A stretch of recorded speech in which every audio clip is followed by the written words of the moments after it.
हरे कृष्णा, राधे राधे। हमने पिछली वीडियो में यह जाना था रासलीला का शुभारंभ किस प्रकार हुआ। महारास का रस जो है वो भौतिक जगत में और आध्यात्मिक जगत में क्या अंतर है वह हमने जाना था। और हम आज उसके आगे जानेंगे कि महारास के समय जब श्री भगवान तथा गोपियाँ यमुना के शीतल रेतीले तट पर पहुँच गए, जहाँ पर कमल तथा कुमुदनियाँ खिली थी। ऐसे दिव्य वातावरण में गोपियाँ तथा श्री कृष्ण एक दूसरे के साथ आनंद विहार करने लगे, यमुना तट पर विचरण करने लगे। उन सबों ने इन लीलाओं का आनंद लूटा। इस प्रकार श्री भगवान की कृपा पाकर सारी गोपियाँ धन्य हुई। किंतु शीघ्र ही गोपियों को यह सोचकर गर्व होने लगा कि उन्हें श्री कृष्ण का सानिध्य का सहयोग प्राप्त हुआ है, अतः वे इस ब्रह्मांड में सर्वाधिक भाग्यशालिनी हैं। किंतु भगवान श्री कृष्ण, जिन्हें केशव कहा जाता है, उनके गर्व को वे तुरंत पहचान गए और उन्हें अपनी अहेतु की कृपा दिखाने के लिए वहां से अदृश्य हो गए, ताकि उनका झूठा गर्व है उसे वे दमन कर पाए। श्री भगवान सदैव 6 प्रकार के ऐश्वर्यों से पूर्ण हैं और वे उनके वैराग्य ऐश्वर्य का उदाहरण है। जब श्री कृष्ण सहसा गोपियों की टोली से अदृश्य हो गए तो वह उन्हें प्रत्येक स्थान में ढूंढने लगी, किंतु कहीं भी उन्हें ना पाकर वे भयभीत हो गई और उनके पीछे पागल हो उठी। वे अत्यंत प्रेम तथा स्नेह से श्री कृष्ण की लीलाओं का चिंतन करने लगी। उनके ध्यान में मगन होने के कारण उनकी स्मृति जाती रही और अश्रुपूर्ति नेत्रों से वह श्री कृष्ण की सारी लीलाएं, उनके साथ हुए सारे सुंदर वार्तालाप तथा अन्य कार्यकलाप देखने लगे। श्री कृष्ण के प्रति अत्यधिक आकृष्ट होने से वह उनके नाचने, चलने, हंसने का इस तरह अनुकरण करने लगी मानो वह स्वयं श्री कृष्ण हो। वह एक दूसरे से कहने लगी कि वह स्वयं श्री कृष्ण है। वह सब शीघ्र ही एकत्र हो गई और जोर जोर से श्री कृष्ण का नाम उच्चारण तथा कीर्तन करने लगी। वह उन्हें ढूंढते ढूंढते जंगल में एक सिरे से दूसरे सिरे तक पहुंच गई। वास्तव में भगवान श्री कृष्ण सर्वव्यापी है। वे आकाश में है, वे वन में है, वे सबके हृदय में वास करते हैं। वे स्वयं सर्वत्र विराजमान है। गोपियाँ वृक्षों तथा पौधों से श्री कृष्ण के विषय में पूछने लगी। जंगल में अनेक प्रकार के बड़े बड़े व छोटे वृक्ष थे। गोपियाँ इन वृक्षों को संबोधित करने लगी और उनसे कहने लगी कि हे वट वृक्ष, क्या तुमने नंद महाराज के पुत्र को इधर से जाते हुए, हंसते हुए तथा वंशी बजाते हुए देखा है? हे चंपक वृक्ष, तुम ही बता दो कि क्या बलराम के छोटे भाई को इधर से जाते तुमने देखा है? वे हमारे गर्व के कारण अंतर्ध्यान हो गए हैं। गोपियों को श्री कृष्ण के अंतर्ध्यान होने का कारण ज्ञात था, अतः श्री कृष्ण उनके गर्व का दमन करने के लिए तुरंत अंतर्ध्यान हो गए हैं।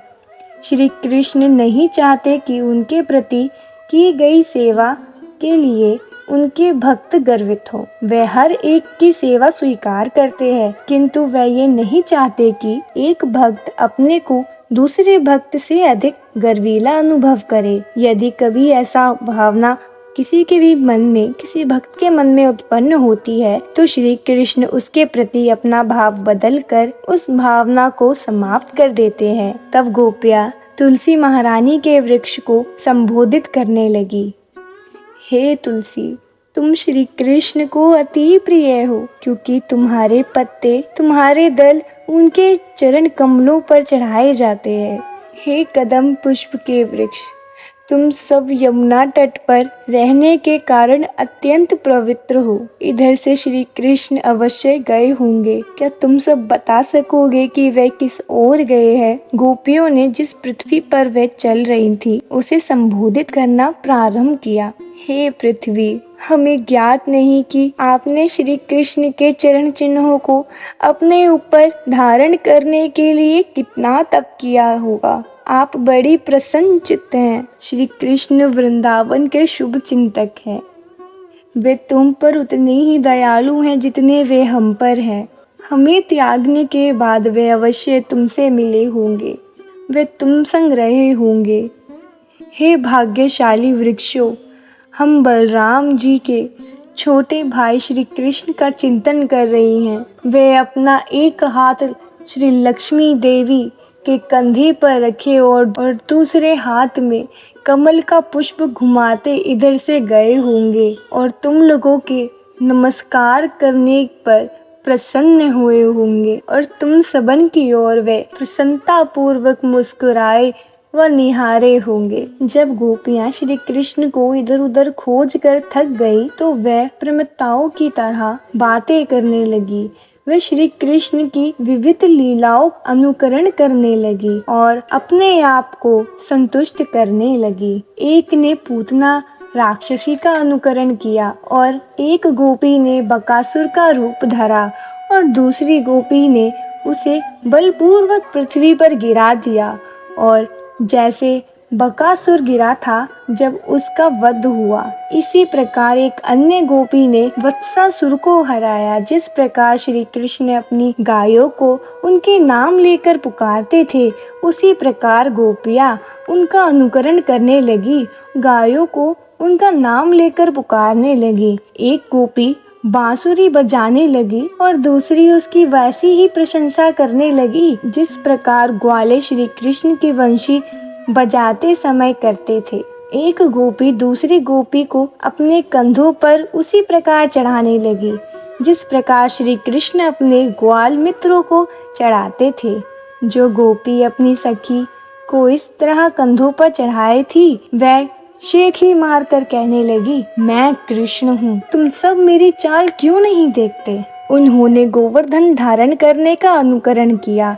एक गोपी अपना पैर दूसरी गोपी के सर पर बलपूर्वक रखते हुए बोली, अरे दुष्ट कालिया, मैं तुम्हें कठोर दंड दूंगा। तुम इस स्थान को छोड़कर चले जाओ। इस पृथ्वी पर मेरा अवतार सभी तरह के दुष्टों को दंड देने के लिए हुआ है। इस प्रकार सभी गोपियां श्री कृष्ण की अनुपस्थिति में उन्मत्त हो रही थीं।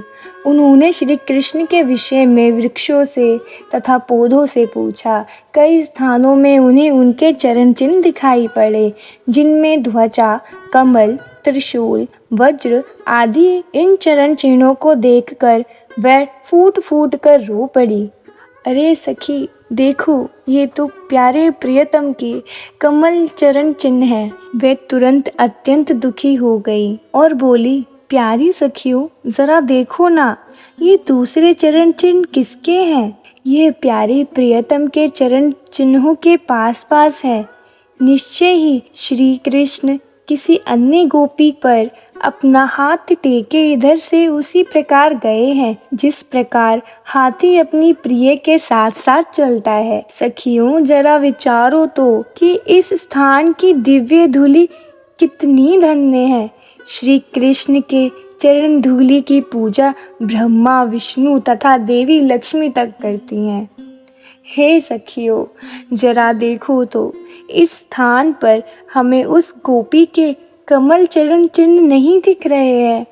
ऐसा लगता है कि यहाँ पर सूखी घास के कांटे थे, इसलिए श्री कृष्ण ने राधा रानी को अपने कंधे पर उठा लिया होगा।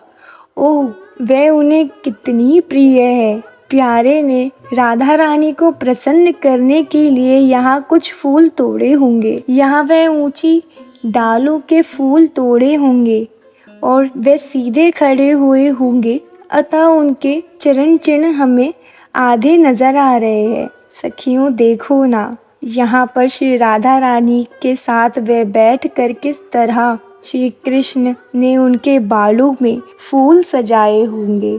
सखी, तुम इतना निश्चय जानो कि यहाँ पर वे दोनों बैठे थे। भक्तों, श्री कृष्ण आत्माराम है। उन्हें किसी अन्य स्रोत से किसी आनंद को भोगने की आवश्यकता नहीं है। फिर भी अपने भक्तों को प्रसन्न करने के लिए उन्होंने श्री राधा रानी के साथ वैसा ही व्यवहार किया जैसा एक प्रकार तरुण अपनी तरुणी प्रेमिका के साथ करता है। श्री कृष्ण इतने दयालु हैं कि वह अपनी सखियों द्वारा उत्पन्न समस्त उत्पातों को सहन करते हैं। इस प्रकार सारी गोपियाँ विशिष्ट गोपी के दोषों का वर्णन करने लगी जिसे श्री कृष्ण अकेले ले गए थे। वह कहने लगी कि प्रमुख गोपी राधा रानी अपने को सर्वश्रेष्ठ गोपी समझकर अपने पद पर गर्वित होंगी। तो श्री कृष्ण हम सबको छोड़कर सिर्फ उसी गोपी को अकेले अपने साथ ले गए।